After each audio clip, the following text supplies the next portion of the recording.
Halo, saya Wahyu Hendriansyah dengan NIM 222011152 dari mata kuliah CV hari Rabu kelas MC. Saya ingin menunjukkan hasil dari proyek UAS saya dan sedikit menerangkan bagaimana sih sistem di belakangnya. Nah, di sini bisa kita lihat, kita mulai dari atas dulu, yaitu kita bahas satu persatu.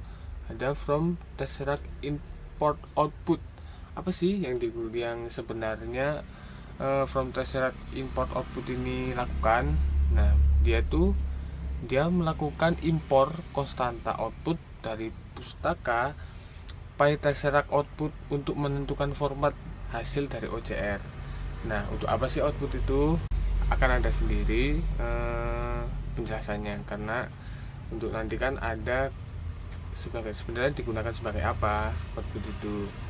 Nah, yang kedua adalah import Tesseract. Tesseract ini adalah package yang dimiliki oleh Python, dimana itu akan membantu proyek saya, yaitu yang hubungannya dengan OCR. OCR adalah teknologi yang digunakan untuk mengenali atau mengekstrak teks dari gambar maupun foto, juga bisa dokumen dan yang lain-lain. Itu OCR ya, itulah OCR. Nah, Tesseract ini itu package yang sudah disediakan oleh Python dan membantu saya dalam mengerjakan proyek saya ini, karena Tesseract ini adalah salah satu package yang mampu memiliki OCR dalamnya. Mungkin kalau ada package lain bisa digunakan, tapi saya sekarang lebih condong ke Tesseract untuk membantu proyek saya begitu. Nah, ada juga import ARGParse. Sebenarnya panjangannya apa sih? Ini kalau menurut saya import ARGParse ini seperti import argumen parse. Intinya apa sih import ARGParse ini? Import ARGParse ini digunakan untuk mengimport komen yang akan dimasukkan di terminal. Nanti akan ada contohnya, akan saya terangkan sendiri. Kita bisa lanjut ke import CV2. Import CV2 itu apa? Nah, import CV2 itu sebenarnya gunanya untuk mengimport pustaka OpenCV yang merupakan pustaka untuk mengelola semua gambar, atau yang biasa kita sebut di kelas itu image processing, yang mungkin saya untuk memanipulasi atau menampilkan gambar dengan manipulasi yang sudah saya buat dengan CV2 ini. Kita lanjut ke line kedua adalah AP ARGParaphrase atau argumen parser. Nah, itu dia. Kenapa saya tadi bilang ARGParaphrase itu adalah argumen parse? Karena di situ kita akan membuat objek atau mengelola objek sesuai argumen yang kita masukkan ke dalam baris perintah atau terminal. Contohnya seperti ini. Yang pertama, digunakan untuk apa sih ini AP add argument? Untuk apa sih AP add argument ini? AP add argument ini adalah perintah yang dimiliki oleh argumen parse untuk misalkan kita masukkan, contohnya seperti ini kan panjang. AP add argument min image require true help path input to be OCR D. Nah, ketika kita memasukkan ke dalam terminal ini perintah untuk menjalankan project saya ini, kita nanti memiliki argumen tersendiri. Misalkan kalau di sini itu kan pakai min i. Apa sih yang min i ini lakukan? Nah, min i ini itu dia akan membantu kita untuk meletakkan gambar kita. Istilahnya kalau kita menjalankan project ini, istilahnya kalau kita run project ini dengan argumen min i, jadi project ini itu akan harus dimasukkan path ataupun gambarnya secara langsung agar project ini tuh bisa memanipulasi atau mengolah gambar tadi. Kalau di project saya ini kan OCR, jadi dia akan mengolah atau mengekstrasi teks dari dalam project ini. Nah, min ini adalah komen yang required atau harus ada, karena min ini nanti akan kita isi dengan image, dengan path image bisa, atau langsung dengan image-nya langsung juga bisa. Nah, di sini ada required true. Nah, berarti Kalau kita ngeran project Python saya ini di terminal tanpa main i, maka project itu akan error. Bisa kita buktikan contohnya sedikit, mungkin Python kalau ini kita tidak pakai main i, maka dia akan error. Nah, itulah karena di sini akan ada errornya, error the following argument are required main i atau main image. Jadi kita perlu argumen atau di belakang, atau contoh singkatnya seperti ini, bisa kita kasih main i atau main image untuk meletakkan posisi gambarnya. Kalau dalam pad dia bisa langsung seperti saya kan ada dalam pad, bisa langsung asset slash gambarnya apa, misalkan ada kacamata dot apa ya, seperti itu singkat untuk main i. Nah, ada juga nih yang pakai main c. Untuk apa sih main c? Nah, di dalam project saya ini main c itu digunakan untuk minimum confidence value to filter weak text detection. Nah, untuk apa sih ini? Nah, ketika kita ngeran project Python saya ini, kalaupun kita tidak masukkan main c ataupun kita masukkan main c, itu sebenarnya pengaruhnya akan sangat besar kan. Ini kita skip dulu. Terus ada ini args parse app parse args. Itu sebenarnya untuk apa sih? Itu untuk parsing argumen yang sudah diberikan. Contohnya saya tadi memasukkan main i. Nah, main i ini akan dibaca oleh args parse app parse args. Dia akan baca dia ini. Oh, dia masukkan main i. Berarti dia otomatis dia sudah masukkan gambar. Oh, dia masukkan min c, otomatis dia sudah masukkan value untuk filter. Nah, kalaupun dia tidak masukkan apa-apa, ya otomatis dia akan error, karena dia akan menampilkan error karena dia butuh required argumen. Nah, kebetulan di main c tadi itu tidak ada required true.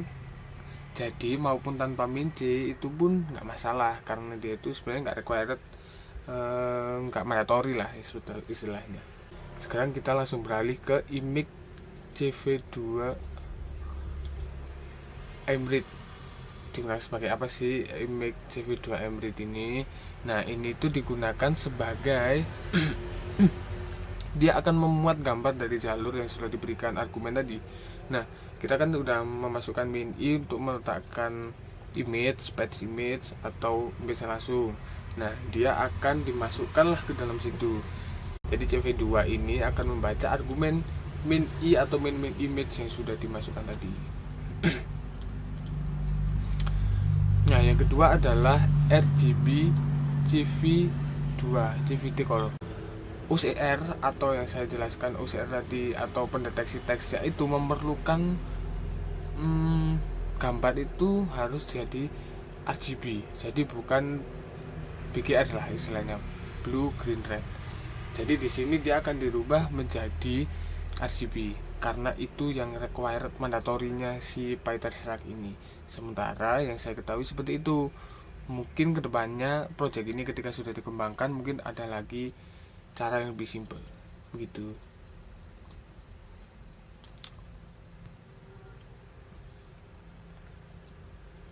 Nah, di sini ada results. Isinya adalah PyTorch image to data. Apa sih gunanya ini? Function ini digunakan untuk menjalankan OCR yang dimiliki oleh package PyTorch tadi.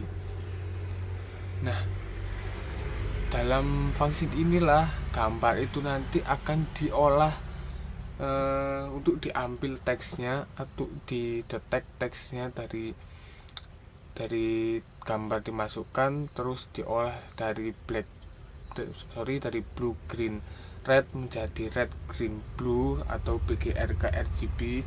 Nah, di function inilah gambar tadi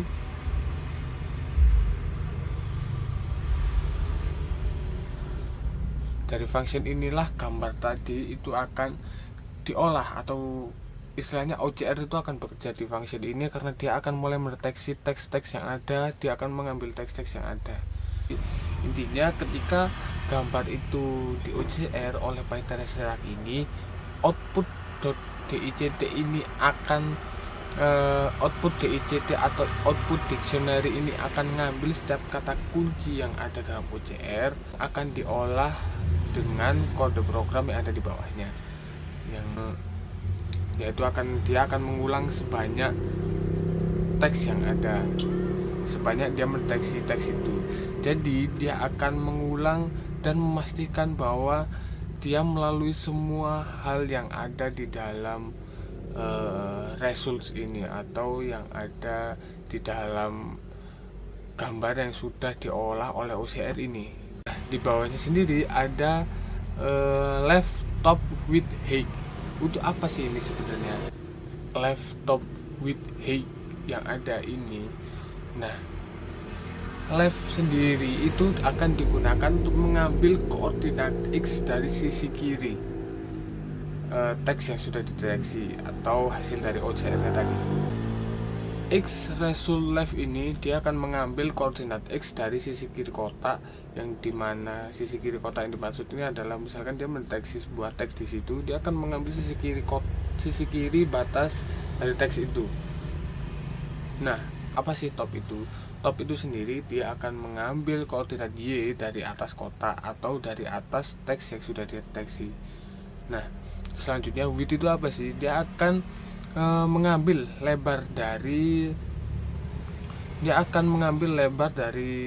teks yang sudah dia deteksi ini seberapa lebarnya. Batasnya ini akan dia bikin selebar apa, tergantung teksnya itu sepanjang apa. Height sendiri itu sama, cuma dia bekerja pada tinggi, jadi dia akan mengambil tinggi kotak dari teks tersebut. Jadi dia menemukan teks, terus dia mengambil kira-kira kita membatasi teks ini setinggi apa, kurang lebih seperti itu. Kita lanjut ke teks dan conf. Teks dan conf sendiri ini apa? Nah, teks ini adalah result dari pengolahan OCR dari project saya ini, yang dimana teks ini dia itu udah result terakhir atau OCR yang sudah berjalan, akhirnya dia mendapatkan teks itu. Nah, conf sendiri itu apa? Dia akan mengambil nilai confidence atau kepercayaan pada teks atau pada result yang sudah didapatkan. Misal dia ada R, dia akan mengambil confidence-nya atau kepercayaannya bahwa itu adalah teks dan itu menunjukkan nilai R, seperti itu. Nah, ada di bawahnya ini adalah if confidence lebih dari minimal confidence. If confidence lebih dari argumentasi minimal confidence. Nah, minimal confidence ini dia dapat dari mana? Minimal confidence ini dia dapat dari min C atau komen yang ada di atasnya sini. Ya, dia dapat dari sini. Misalkan ini kita isi, maka dia akan membaca confidence yang dia dapat dari OCR dan confidence yang sebenarnya itu kita inginkan. Jadi kalau confidence dari OCR ini itu lebih dari minimal confidence yang telah kita tentukan, maka dia akan mengambil beberapa mark atau dia akan mengambil beberapa result yang sudah ada. Tapi kalau confidence yang OCR dapatkan ini itu lebih kecil, maka dia akan melewati mark tersebut atau result tersebut. Sekarang kita pindah ke teks sama dengan bla bla bla bla ini. Apa sih yang sebenarnya dia lakukan di sini? Nah, dia itu menggabungkan semua karakter yang sudah diambil dari OCR tadi, join. Jadi dia akan menggabungkan semua karakter yang ada tadi. Dia sudah diolah oleh OCR, terus dia akan digabung, semua karakter tadi akan digabungkan menjadi satu, dan itu nanti akan membentuk sebuah teks lengkap ataupun terpotong-potong. Jadi kalau resultnya itu cuma satu mark aja atau cuma satu huruf atau angka, maka ya hasilnya cuma akan ada satu itu. Tapi kalau resultnya itu 3 atau 4 huruf atau angka atau mungkin kalimat panjang, maka itu akan digabungkan menjadi satu, seperti itu. Apa sih fungsi rectangle ini? Dia akan menggambar kotak persis yang sudah kita tentukan di X, Y, W, dan H ini. Nah, dia tadi kan sudah menentukan tingginya berapa, batas kirinya berapa, batas atasnya berapa, atau mungkin batas kanannya berapa, batas bawahnya berapa. Nah, sekarang dia akan menggambar sesuai yang sudah kita dapatkan dari Rasul tadi. X plus Y, Y plus H di sini dia akan menambahkan koordinat sudut ini. Nggak cuma kan, kalau di atas kan ada cuma left dan top. Nah, dengan adanya X plus Y, Y plus H, dia akan menambahkan juga di sebelah pojok kanan bawah, dan dia akan sempurna menjadi persegi seperti itu. Lah, apa 02550 ini? Itu adalah warna kotak pembatas.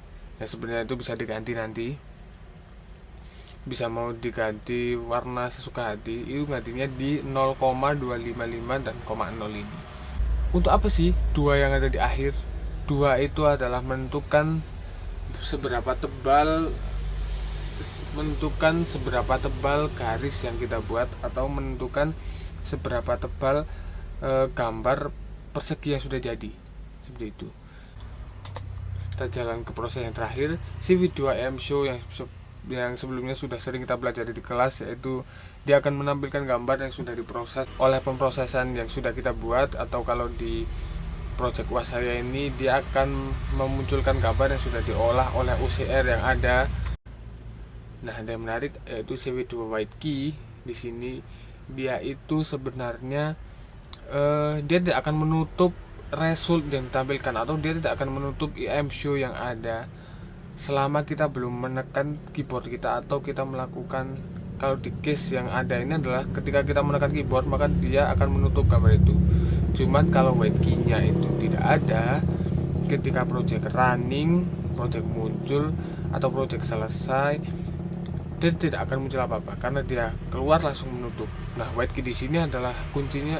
White key di sini berfungsi untuk ngehold si result ini agar tidak menutup sebelum kita memencet keyboard kita. Coba versi normal dulu tanpa minimal confidence atau yang lain-lain.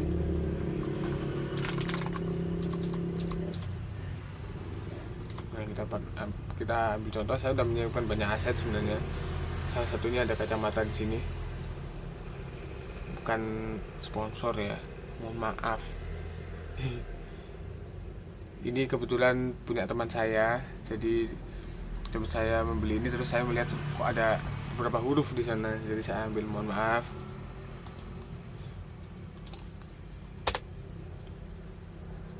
Nah, dia mendeteksi teks yang ada di sini, ada B, ada K, ada L, dan lain-lain. Nah, di sini ada nih beberapa hal yang seharusnya nggak ada kan? Ini seharusnya nggak ada. Karena ini project masih prototype, seharusnya mungkin bisa dikembangkan lagi jadi yang lebih bagus ke depannya.